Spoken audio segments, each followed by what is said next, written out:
This is Little Miss Late. Little Miss Late. Late for this, late for that. Little Miss Late was late for everything. For instance, do you know where she spent last Christmas? At home, in Early Bird Cottage. But do you know when she spent Christmas? It was January the 25th, 1 month late. There's her Early Bird Cottage. I don't see a Christmas tree. For example, do you know when she did spring cleaning at Early Bird Cottage? In the summer, 3 months late. Spring cleaning. She looks happy about it. For instance, do you know when she went on her summer holiday last year? In December, 6 months late. There's our worm again.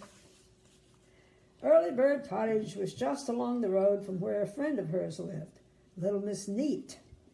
Now, Little Miss Neat was out for an evening stroll last October when she looked over the hedge of Early Bird Cottage. Little Miss Late was in the garden.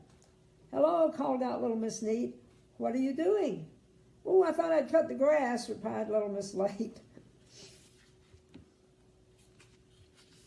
"I think," remarked Little Miss Neat, looking at the grass, "that you should have thought about that last April." I think you can see why. "Tell you what," suggested Little Miss Neat, "let's go shopping together tomorrow." "Good idea," agreed Little Miss Late. "I'll meet you in town on the corner of Main Street tomorrow afternoon," said Little Miss Neat. 2 o'clock. "I'll be there," replied Little Miss Late.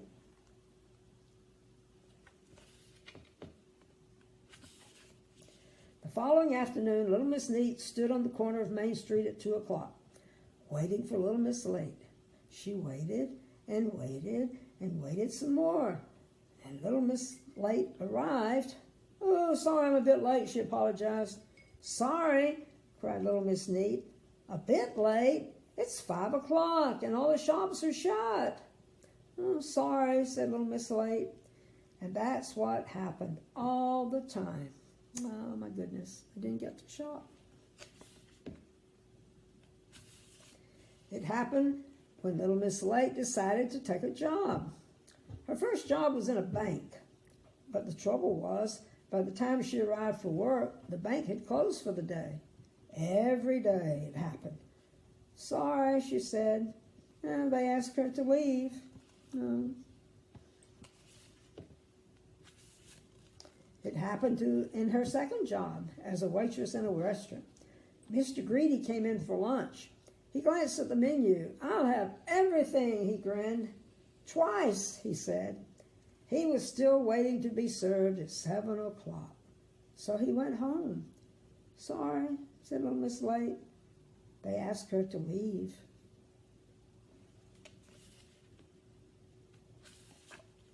It happened in her third job, working as a secretary for Mr. Snooty.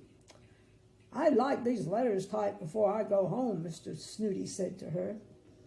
He went home at 4 o'clock in the morning. "Sorry," said Little Miss Late. He asked her to leave. Some unhappy people here. However, as it happened, which is often the way of things, Little Miss Late managed to find herself the perfect job. She now works for Mr. Lazy. She cooks and cleans for him, cleaning his house every morning, cooking his lunch every lunchtime. There she is. She seems happy in her new job. I think it's going to work out. Now she seems happy because Mr. Lazy, being Mr. Lazy, doesn't get up in the morning like you and I do. He gets up in the afternoon. And Little Miss Late, being Little Miss Late, is always late for work. So she doesn't arrive for work in the morning. She arrives in the afternoon.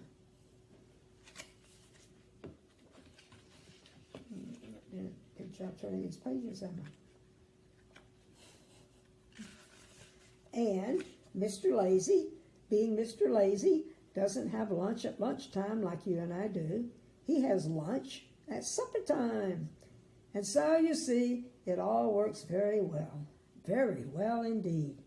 Oh, that looks like a good supper. Lots of it.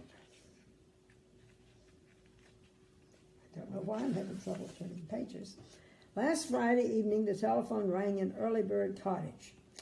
Little Miss Late had just arrived home from work. It was Mr. Silly on the telephone.